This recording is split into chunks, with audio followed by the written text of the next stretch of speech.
Hey, so here we are with another mature muscle auction.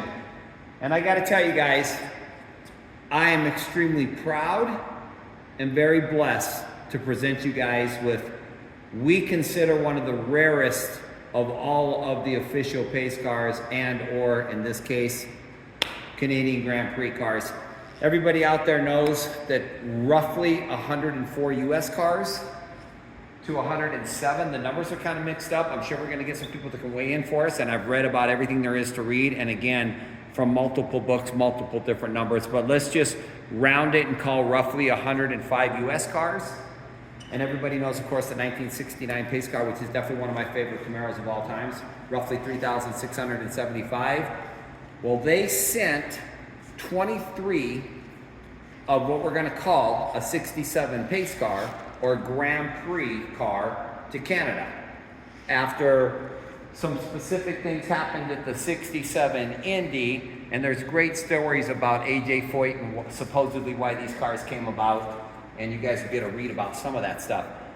Well, 23 of these cars went to Canada, and 11 of these were big blocks, like this one. All 11 of them that were big blocks were built identical. So what you see is one of the 11 that was up there. And this one is, of course, it's in, as you're gonna learn through us over the next few days, we got so much to do on this car to teach and train and educate, and then just let you guys have a chance to see her. There was 11 big block cars. We tried to get every single thing of information on these that we possibly could. Unlike the Indy cars, it's so easy to get information on. But these are all listed by VIN in the official pace car book, which you guys see pictures of in the gallery. And the lighting in here, I want to apologize. First of all, it's a little bit off on this side because obviously there's less light. You guys are going to get a lot of photos in the gallery. If we miss anything, please let us know. There's so much I want to talk about this car because I actually have been a 69 pace car fan my whole life. I've owned some of the 67 pace cars also. I have never, in my 45 to 50 years of loving and being a Camaro enthusiast, ever found one of the Canadian cars. And they just really came to light and acknowledged these cars in the last probably 10 years. So this car here is obviously in the registry.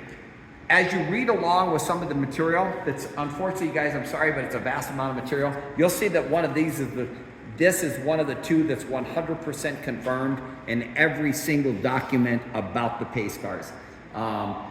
This is the matching numbers motor to this car. I actually got to talk to one of the individuals that owned the car for approximately 30 years. He is the one who is responsible for the restoration on the car. And I tried to get as much information as I possibly could.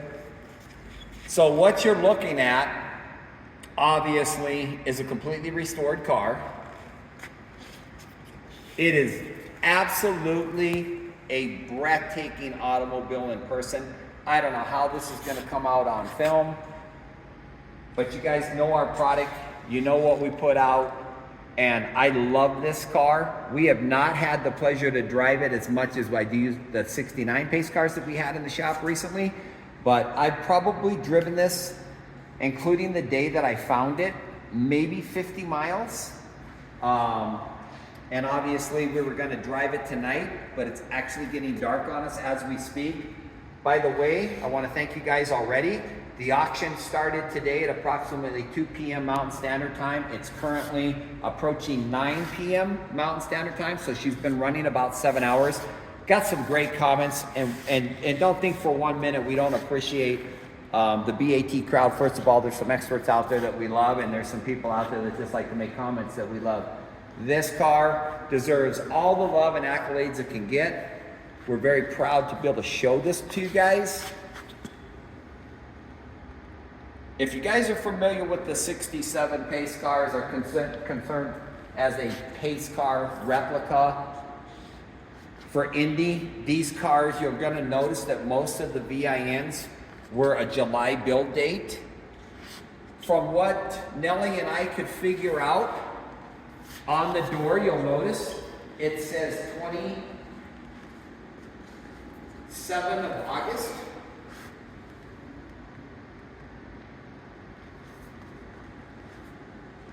And you'll look in the gallery, we found some cool pictures. So you figure there was 23 of them up there. There was nothing like we have in the pace car registry for the US cars. But if you count the cars in that rainy picture in the gallery, we counted 15 or 16. So at least 15 or 16 of the 23, if not all 23, were at the Grand Prix. Unlike the 67s at Indy, I don't know the exact number, and then again, the same exact thing with the 69 Indy pace cars that were Indy.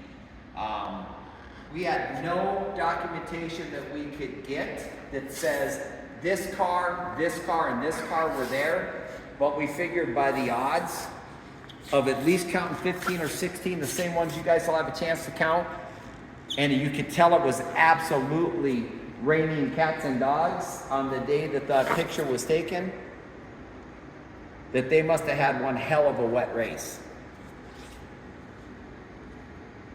And according to what we could learn, they actually moved the race because of precipitation.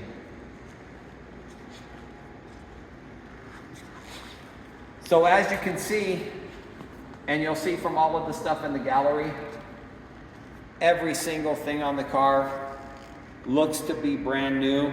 All of the documentation that you guys saw already that we posted was about 2013 and 2014 best that we could figure, and I did see some stuff that snuck in 2012. Obviously it's a tiny bit dark in here. I could have lit this for you guys to see it better, but the pictures in the gallery are going to do all that for you. I'm sure you guys got a picture that you guys will be able to see. It has a crystal clean, clear VIN in the cowl. What I love about the car is you notice that every single thing is just so immaculate clean. You guys can literally, including the undercarriage, this car truly off the trailer to any high-end show. You guys are gonna get a chance to see the car with the Indy flags on it. And hey, please take a look again. And I refer back to the gallery with the rainy picture. You'll see exactly where the flags were. And we tried to emulate that, and they can add everything that's coming with the car. You'll be able to do the same thing. You'll be able to put them on for the show. If you guys have any questions for the lucky person that can add this and be blessed to have this in their collection, we'll be glad to walk them through the whole process. We have learned so much of just trying to learn about these Canadian pace cars. And obviously, it's a Grand Prix. So, we're gonna do the same things we always do tonight, except usually we take it right from here out and drive her. We're not gonna drive her in the dark. It just got dark on us here. So what we're gonna do instead, we're gonna close her up and give a little walk around with her closed up. And then Sunday morning, which is Father's Day, based on Nellie and myself, we want to take her out for a spin before we have to do the family thing. And early Sunday morning, she's going to get out and get a run. We'll actually start posting her in another type of a drive environment, because we're going to post you guys a beautiful 30-second video we did with the flags. That's coming right now. That'll be on tonight. So by the time you get this, you guys have already seen that. This probably won't be on till tomorrow. And then bear with us on Sunday. We'll do the driving video, but being Father's Day, we'll post it Monday. And then as we always do, we'll put the top up because we wanted to drive it with the top down, of course. Then we'll put the top up. We'll do the whole functionality thing. But hey, I just want to do one more quick walk around.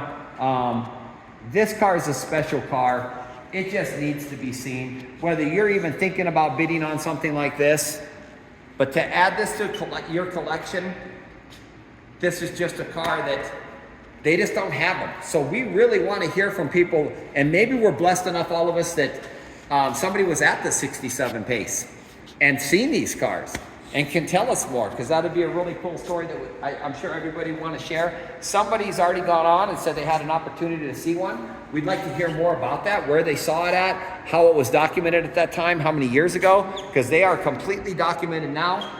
Everybody in the Camaro world knows about them. And then obviously, thank God we have an Indy Pace Car book that took a whole chapter that you guys will have a chance to read and see. And if there's any questions, we can try to answer them right out of the book for you. What you're gonna get educated on, we got educated on, and we tried to do everything to get more for you guys. But what we got so far is a lot of information, and I was very blessed to learn a lot about these cars and super excited about this car. Not just the way it looks, but the way it runs and drives. And you guys are gonna get a chance to spend that time with us. So we're gonna cut it here. This is probably one of the longest walk around open videos that we've ever done. But again, we are super excited to not only give somebody the opportunity to own a 67 RSSS official Grand Prix of Canada pace car, but we wanted to be able to share it just with the BAT gallery that has probably never actually ever seen one of these in their entire lifetime, unlike the true 1969 pace cars that I absolutely love, and taking nothing away from the 1967 pace cars that were Indy, because once again, even a 67 Indy pace car was approximately, let's just call it 105, so we're splitting hairs, and then there was 23 of the Canadian cars. So let's just add them together and say the over-under is 130, slightly under, versus 3,675 69s. And again, taking nothing away from the 3,675 pace cars, because I've owned about 30 of them in my lifetime, and I've only owned 2 or 3 67 Indy cars, but I have never even seen a Canadian Grand Prix car. So bear with us. We're going to shut it all down, close it all up, and then come back and give you a really short walk around.